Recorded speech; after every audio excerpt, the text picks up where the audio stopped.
Basuki Cahayapurnama alias Ahok resmi mengundurkan diri dari Komisaris Utama PT Pertamina Persero mulai Jumat 2 Februari 2024. Pengunduran diri dilakukan untuk ikut kampanye pemenangan Ganjar Pranowo dan juga Mahfud MD di Pilpres 2024. Ahok mengatakan keputusannya mundur supaya tidak ada kebingungan terkait arah politik dirinya, di mana Ahok menyatakan mendukung penuh Ganjar Mahfud sebagai calon presiden dan calon wakil presiden dan akan ikut mengkampanyekan pasangan nomor urut 3 tersebut.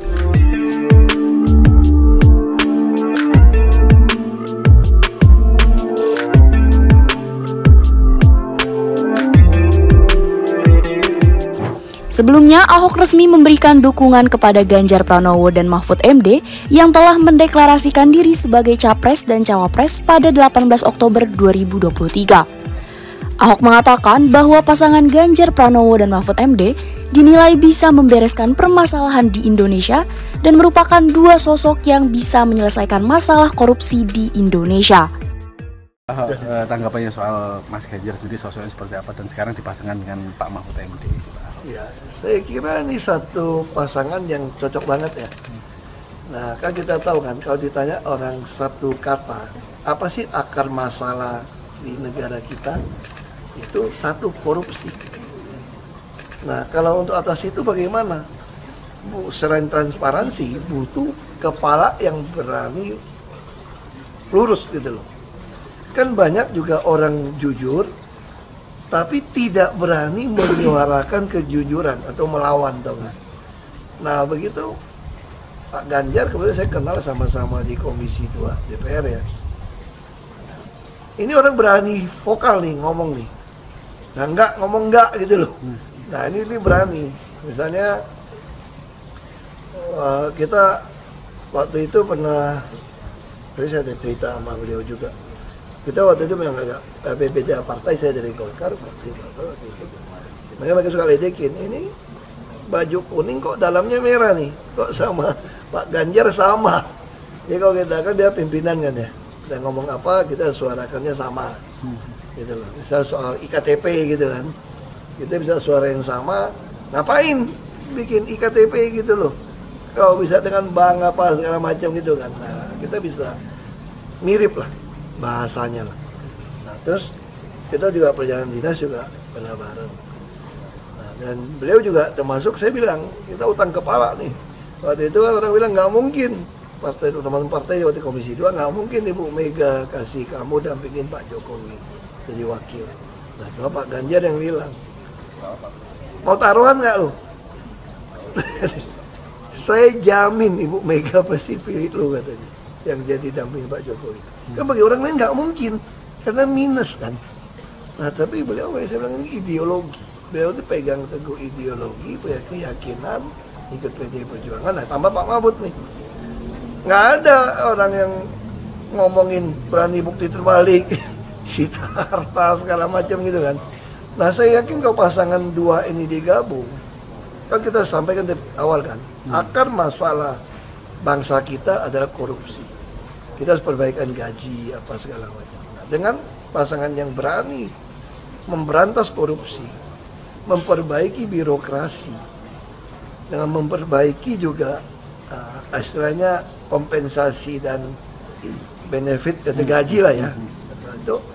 Nah saya yakin kita akan bisa menuju Indonesia Emas 2045. Makanya saya bersyukur sekali Ibu Megawati yang memang bijak dari dulu, nggak hitung-hitungan primordial, nggak hitung-hitungan duit. Nah, kan sama tuh waktu calonkan saya dengan Pak Jokowi kan, saya masih ingat ada orang yang nyeletuk begini, nggak salah tuh nyalonin dua orang yang sama-sama kere miskin gitu loh. Nggak salah tuh. Ini kan Jokowi Ahok udah orang daerah sama-sama kere miskin kok dicalonin. Nah sekarang mungkin orang kan berpikir nggak salah tuh Ganjar Mahfud sama-sama kere, tanda kutip ya. Nanti tuh mau butuh berapa duit, uang saksi aja nggak bisa punya kan. Tapi kan akhirnya masyarakat nyumbang. Masyarakat digerakkan untuk nyumbang. Nah selama saya yakin kok, masyarakat kita kan bukan bodoh kan. Waktu saya calon gubernur aja, kalau nggak salah 70 berapa miliar resmi masuk ke bank. Sampai di stop dari KPUD. karena melebihi. Jadi sebenarnya rakyat itu ngerti kok pilih orang, bahkan mau nyumbang sebetulnya, asal Anda betul-betul teruji. Nah yang dibutuhkan rakyat itu apa?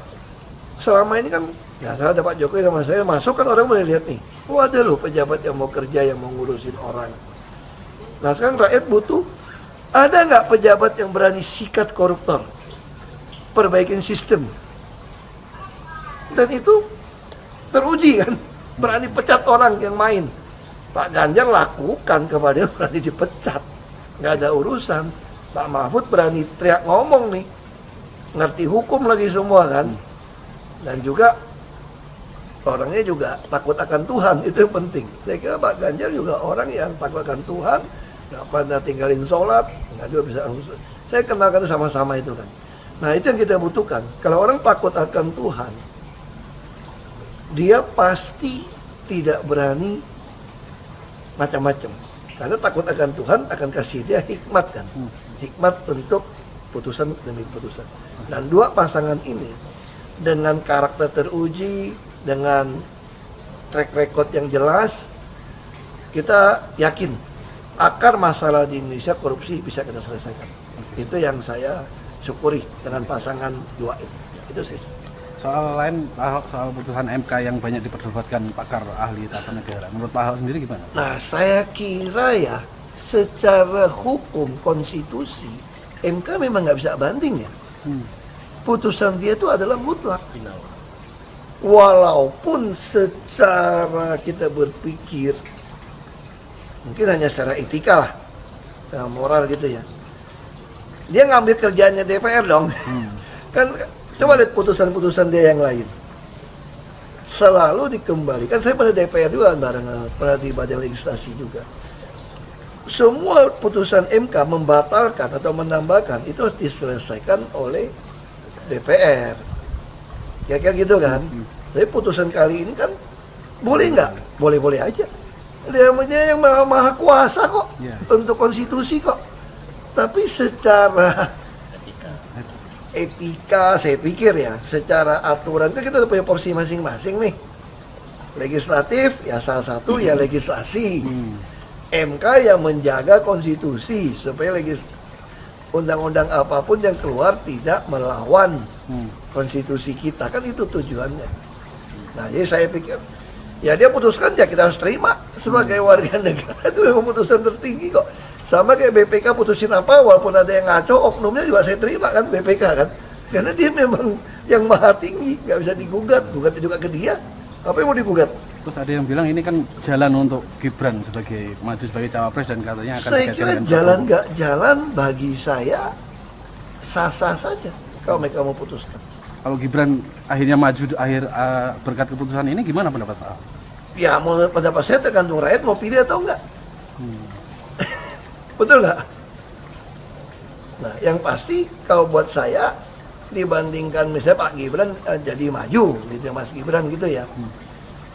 Ya saya pilih Ganjar sama Mahfud lah, karena lebih teruji kan. Anda jadi wali kota baru 2 tahun 3 tahun kan belum teruji juga.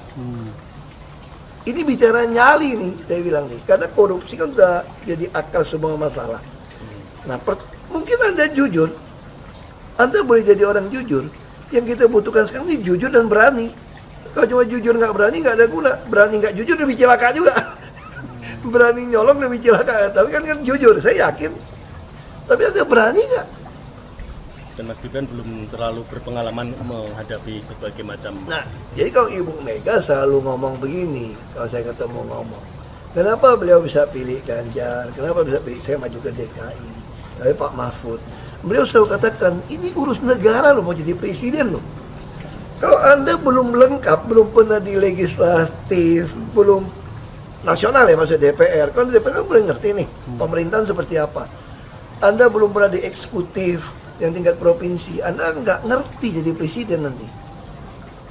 Ini bukan soal belajar-belajar, coba-coba loh. Ini negara dipertaruhkan untuk 2045. Kita kan mau mencapai 100 tahun ini mau jadi apa? Kalau coba-coba, ini negara sebentar lagi 300 juta penduduk kita. Mana boleh kita kasih orang coba-coba. Saya tidak meremehkan anak muda ya. anak muda bisa lebih kreatif gitu ya. Tapi bicara tata negara, Anda harus mengerti konstitusi. Anda bukan hanya untuk berani untuk maju. Kalau cuma berani maju, banyak bisa kita pilih orang berani maju. Tapi yang lengkap dengan track record, ini kan butuh waktu pembuktian. Saya tidak meremehkan orang muda. Orang muda, Anda harus berani tunjukkan bahwa Anda bisa tidak kalah sama orang tua. Saya setuju. Betul kan? Tapi juga orang tua juga jangan mengatakan saya sudah tua, enggak juga. Karena proses sebuah pengalaman hidup ini, apalagi ngurus negara, Anda butuh pengalaman. Minimal legislatif di DPR. Itu yang disampaikan oleh Ibu Mega. Tapi kan akhir-akhir ini banyak yang meributkan soal ini ngurus negara loh, bukan keluarga. Itu tanggapan Pak gimana? Nah, saya nggak mau campur gimana pun, Pak Jokowi kan teman saya. Ini teman, dan saya menganut satu filosofi begini ya. Siapapun jadi presiden itu seizin Tuhan, seizin Allah. Maka saya respect, tetap hormat kepada presiden, sekalipun bisa mengecewakan atau apapun, tapi saya harus hormat. Karena itu ada jabatan yang Tuhan beri. Jadi kalau soal walaupun hormat teman ke pasangan, ya saya pasti pilih Pak Ganjar dan Pak Mahfud yang lebih pengalaman. Saya tidak mau anak cucu saya harus nunggu sekian tahun lagi, kayak pengalaman Jakarta gitu kan, nunggu lagi mundur. Males sudah. Jadi kita nggak usah coba-coba deh. Udah jangan dengerin janji-janji manis orang. Buktikan aja selama ini bagaimana. Nah, Pak Ganjar kebetulan saya bukan satu partai, saya satu komisi dengan beda partai, tapi bisa sama. Artinya kan frekuensinya mirip lah ya. Baru bisa ketemu kan. Nah, kalau nggak kan nggak ketemu. Kalau kamu suka ngerokok, aku nggak, kan pasti susah mau teman kita, kira-kira gitu kan. Nah, kita mesti chemistry-nya ada nyambung, baru bisa cocok gitu. Itu sih. Oke, Ya? makasih. Makasih ya.